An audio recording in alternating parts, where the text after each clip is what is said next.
question. Sure. Well, I think the biggest thing you have is your list, okay? So you should always be increasing your list every day, whether it's Facebook, LinkedIn, Instagram, meeting people, okay? And I've had a list for 28 years. I have downline reports from 28 years ago, people that were in my companies. It's kind of crazy. I have that stuff on paper, so my wife's like, why do we keep moving all this stuff? It's important. So you just gotta keep building your list. Probably the best place I'm getting leads from right now is actually LinkedIn. It's phenomenal, using Leonard and Adam's system.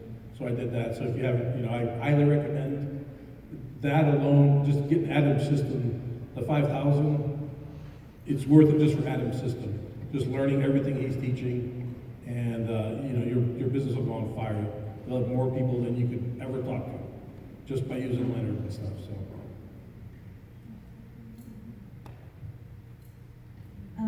On the social media side for the type of business that I'm in, getting my personal people added to our community page, and also we have a women's page and a men page, and then making myself an actual face that's recognized in those communities by commenting very often on anything that people have to share. We can do that from our own personal page, but if you have the option of having one of these tag messages page, I think it's very important that when someone comes in and they have a question, or they share an experience, or they're excited, or they're concerned, that you go in there and you talk to them, and you comment, and you make yourself a part of that community. You're not a bystander. You've put people in there for a reason, and it's not just about the one person that you've put, or the 100 people that you have added. If you will go in there and make your face known and add value to what they're looking for, then you'll become someone that they're going to recognize, and they will spread that. It's to a point now that I'm seeing messages on Facebook all the time that are people that I have no idea who they are, but someone's asking about this product and how do you find it, and people have seen or recognized me from these communities, and they will say, I think Bridget Reesness is someone you could contact about this. So putting out some of those efforts will make you more recognizable as well, and getting people into these communities so that they can see experiences and have several touches with what may add the value to their life. A lot of people are wanting things, especially if you're looking for customers, that type of a community, they need to see the value and hear experiences of other people and why they wanted to have this in their life. Probably one more source of leads also is, I haven't heard anybody talk about, is once you already have a couple of people in your business, you want to tap through those guys too, okay? So you want to find out who they know, because it's usually not the person you know that's going to be the six-figure income earner. You want to try to tap through those people that you bring in. Who's your contact? When you tell them to make their list of people, definitely get their chicken list, because everybody's got a chicken list. So get their chicken list, and you can call those people for them, okay? I know you guys sort of pitch this towards social media, but I just have to say this, there are people everywhere.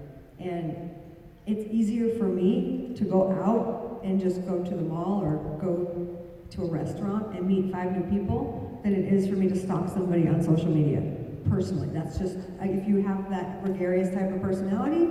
If you don't, you have a friend that does. Go to them and ask for their help. And say, I'm trying to get my business launched. You are so great at connecting with people. I need help. I'm a little shy. I'm a little introverted. Can you do me a favor and help me? And sometimes you get that friend that's a caring, outgoing person, so involved in wanting to help you that they end up helping you all the way, becoming part of your business. So don't be afraid to ask for help, because if you have a hero type personality friend, somebody who loves to save the day and is outgoing, there's nothing they'd rather do than help you. It makes them feel good. It's what they eat for breakfast. But you gotta ask. And then from one person, you could get thousands, because they know people. And you don't even have to ask permission with Facebook. If you're already Facebook friends with them, go look and see who they know, see if there's mutual friends, see if there's mutual interest. Here's what I like. I like hanging out with people that like what I like. I'm not gonna lie about it. If you like to go to the gym, we got something in common. If you like to go to church, we got something in common. You like karaoke, we're pals. Okay, so I'm gonna look for people who like what I like, because if I'm gonna hang out with you and help you build a business, at least we have a like-minded common ground to start with. So go someplace that you love and look around. Comment on it, talk to people, don't be afraid, because people are so lonely. They are so dying for connection. They're online alone at home because they don't have connection. They want connection. They don't want to be sold or recruited, but they do want connection. And they want people that share their mindset and their values to connect with. So go find those people and be willing to lend a hand or make a comment, compliment them on something genuine that you actually really like about them. And you'd be surprised how fast you can start a whole new group of people from one. I'm back. My hands are really sweaty. I'm here. Take the risk. I am, and that's my last name, Riss, by the way. You guys kind of talked about what I was going to ask about. So once you get people in your team, how do you kind of motivate them? I have no upline. I feel like I'm an orphan. So like how you guys are speaking, no one's speaking that into life into my team. So I need to figure it out, which is a big challenge for me. So can you speak on that a little bit? So number one, you said you don't have an upline? Is that what you said? Okay, so you just turn around and be the upline that you wish you had. That's what you do. Turn around, look at your team, be the upline, all the wishes, all the things, because you've got the mentorship, you've got the right here to help you do that. Just turn around, be the upline you wish you had. Number one.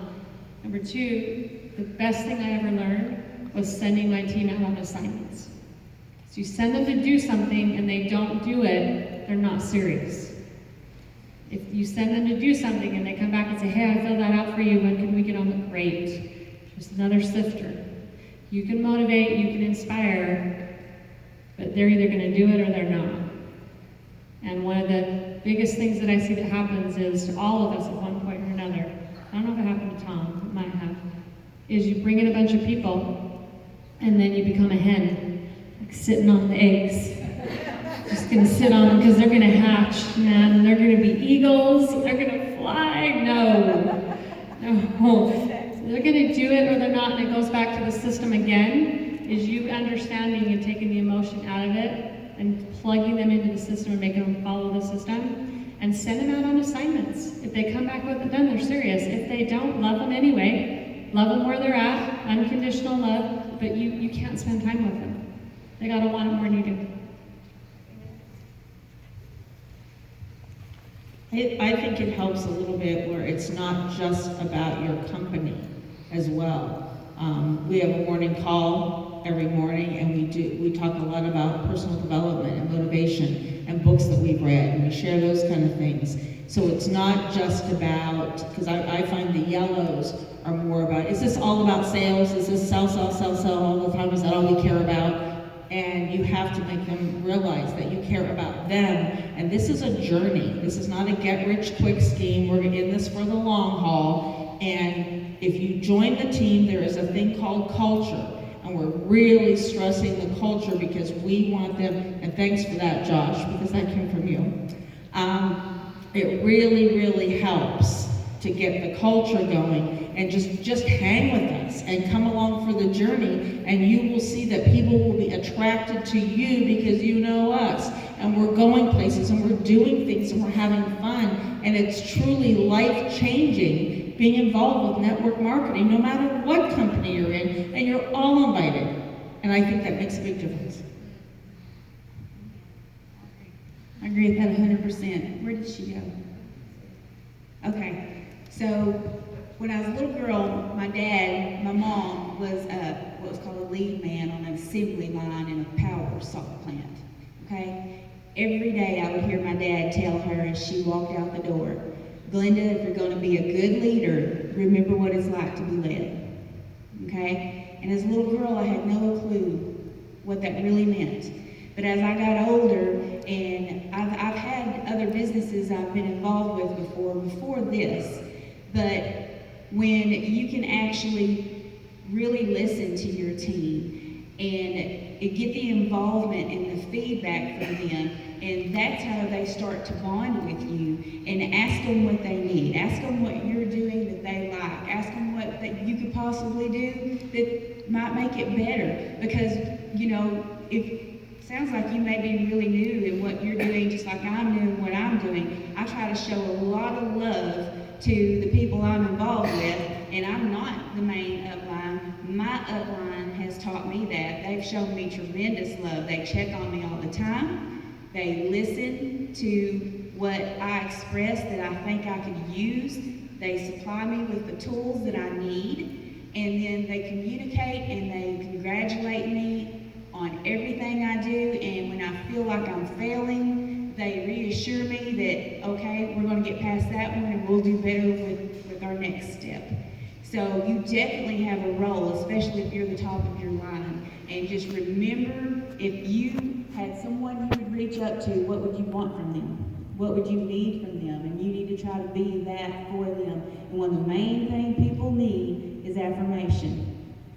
In the little things and in the big things. You know, somebody ranking up in the company, woohoo! You know what?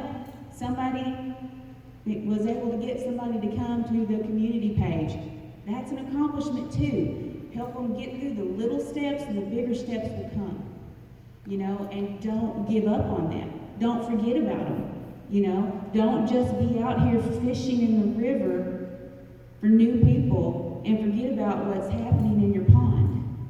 You've got these people, and as it gets bigger and they start signing people up, don't forget about those people too. Reach out to them, because you never know who that you didn't make that initial connection with may end up being the strongest person in your company and still is going to be looking up to you for that support.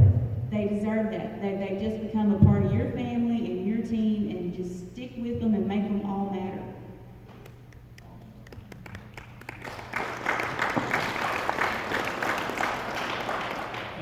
Before I sponsor anybody in my business, I have 3 questions I ask them. Okay.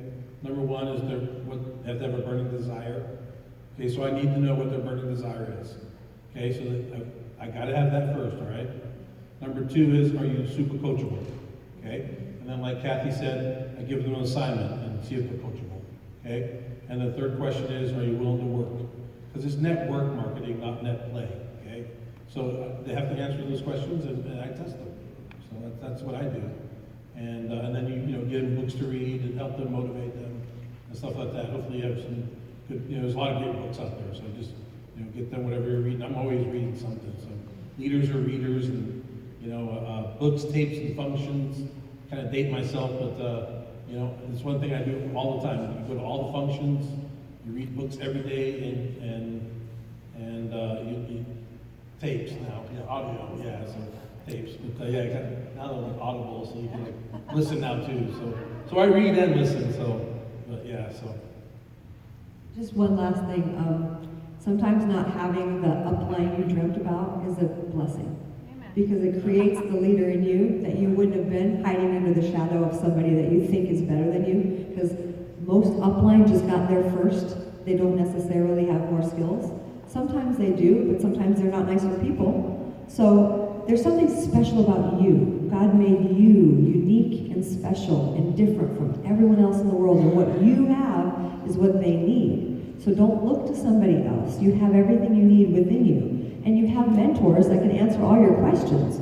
So remember, there's 6 jobs that we have, right? We have to present, we have to invite, we have to present. There's 6 functions. I'm sure they've gone through all of them. But the 2 that really come into leadership is people development and promoting events. So once you've got all the basics down, and you have the best coaches in the world, all you need to do is hone those particular skills. Because other than that, you already have what you need, or you wouldn't be here. Because whatever got you to the point that you're at, that got you here, gave you everything you needed. Just believe in yourself a little bit more, because it's not your upline that's going to build your business. It's you. Oh. You guys rocked it. Give him a gigantic hand. Thank you guys. Thank you so much.